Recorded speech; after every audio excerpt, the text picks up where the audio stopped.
السلام علیکم. سلسله ده فلمي ستوري چې ورکې مونږ تاسو سره د فلم سره تړون لرونکو په اړوند معلومات شریکو. نو د نن فلم سټار د نن اداکاره ده صبا شاهین.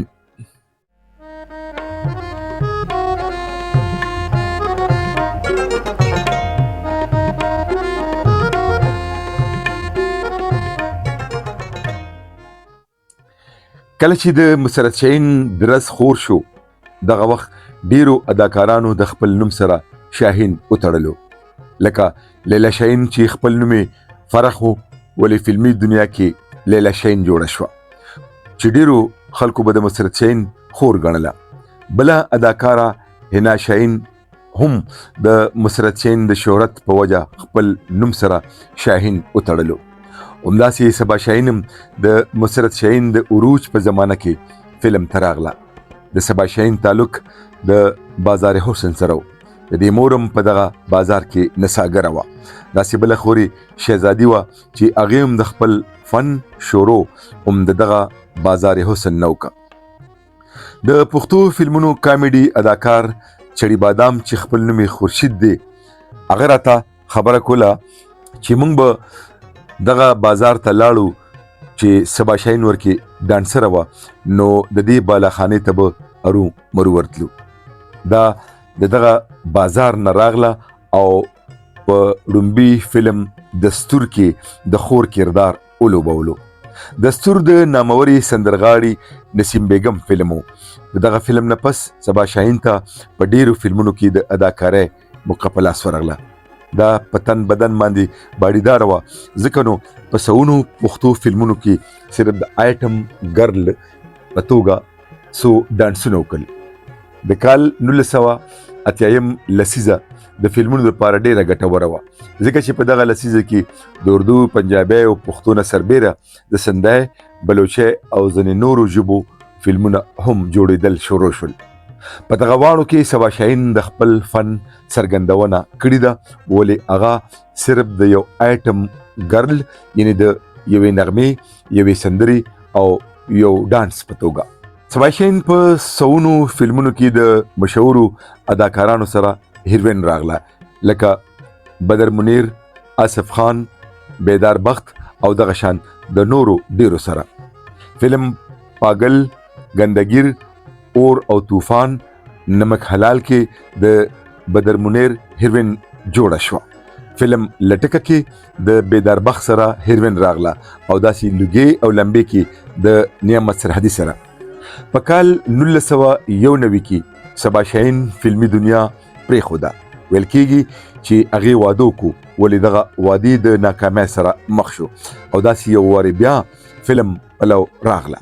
په کال 1996 کې د حسن خاپیری نه بیا د خپل فن ابتدا وکړه.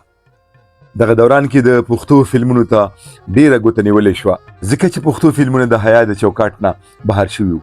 یو مافیا د پیسو ګټلو په لالچ کې پښتو فلم ته راغله چې ورکې ځینې پښتانه هم شامل وو، ولې دغه بېننګه بېناموسه خلکو پښتانه په ګرده نړۍ کې بدنام کړل.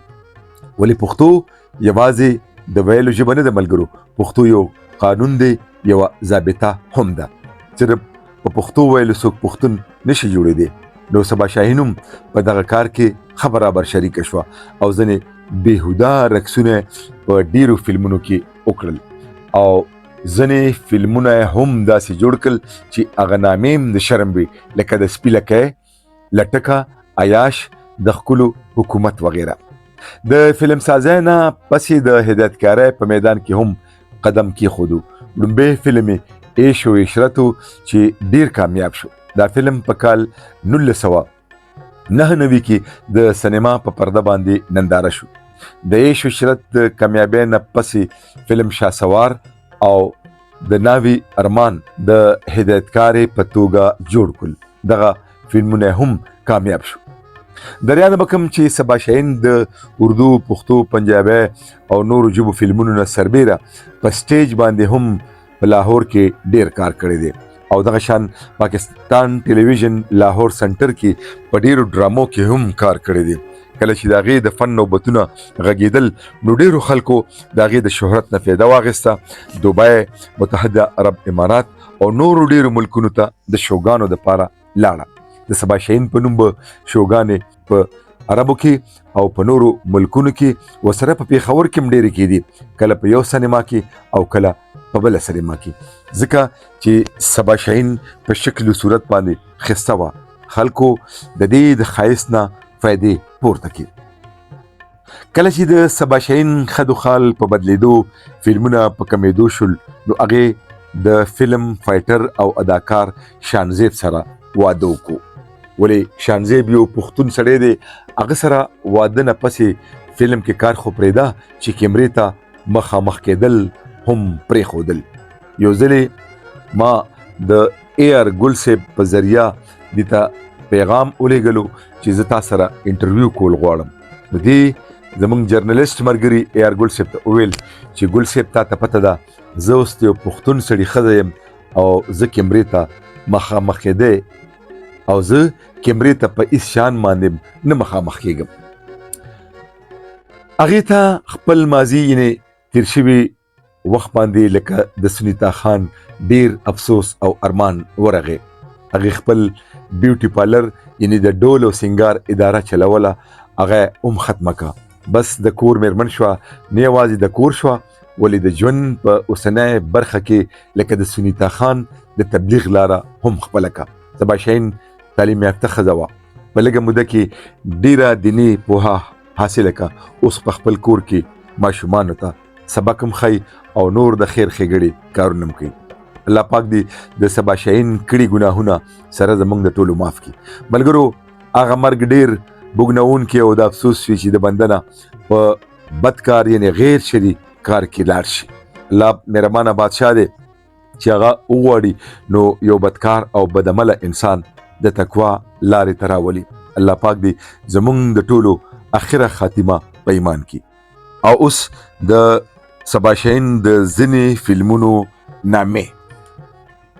د هغې لومړی فلم د ستورو داسې زړه دشمني، جرم او قانون، د آزادۍ جنگ، ملنګې ډاکو، مینه و انتقام، د حق آواز، طوفان، قتل عام، ډر بدماش، نمک حرام، د جرمونو بادشاه، رمبو، شیر بدماش، زوی د شیطان، جلات خان، نوی طوفان، ملک ته پښتو دی، د حسن خریدار، خپل حکومت، مات کا زنجیرونه، چلباس، خطرناک، سلطان ډاکو، نیمګړې دنیا، سیلاب، ګندګیر، پاگل، نمک حلال، د دولت لیونې، لټکه، په سړک جنگ دی، عجب خان، د سپي لکی، د څوارلسمې سپوږمۍ، د کاڼي کرښه، پټاخه، راج د پیسې دی، زله ژوندی یم، جټکا، سرپنج، عیاش، دورشل، عیش او عشرت، تماشبین، درې لیوني، پښتو به زه ګټم، خونړی، ډریور کلندر، شهسوار، چرسی، خان بادر، مینا، اور د علمه او داشان د مای نیم از خان نه سربیره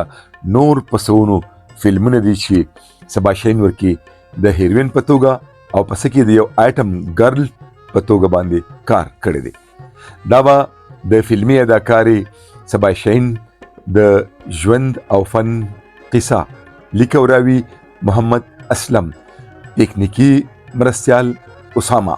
یادګیرونه در کوم چې که تاسو تر اوسه پورې زما دا چینل سبسکرایب کړی نه وي نو هم اوس یې سبسکرایب کړئ او د خپلې خوښې پروګرامونه وګورئ. د هغه خلکو نه معذرت چې نه فلمونه خوښوي او نه د اداکارانو سره مینه لري. زه به ذاتي طور تاسو ته دا وایم چې ما د پښتو فلمونه د ګوتو په شمېر کتلي دي، ولې د یو لیکوال په حیث ما چې کله کتاب ولیکلو او بیا چې کله ما په دې یوټیوب باندې ولیدل چې زما د کتاب نه خلک یو اداکار راخلي او داغه د ژوند او فن قصه خلکو ته کوي، نه ورکې د لیکوال نوم خلی، نه حواله ورکې. الان کې دا معتبره خبره وي چې ته یو معلومات چاله ورکې نو د هغې حواله ورکې. زه ذاتي طور د هر یو اداکار سره په خپله میلو شوی یم، د هر یو هدایتکار سره، د فلم ساز سره کوشش مې کړی دی چې په خپله ورپسې تللی م سره میلو شوی یم. نو دغه معلومات مې تاسو لپاره په کتابي شکل کې راغونډ کړي دي. که چاته دغه کتاب پکار وي، پښتو فلمونه، تاریخ، تحقیق او تنقید، نو رابطه وکړئ. نو تر بلې خپرونې د لوی الله په امان.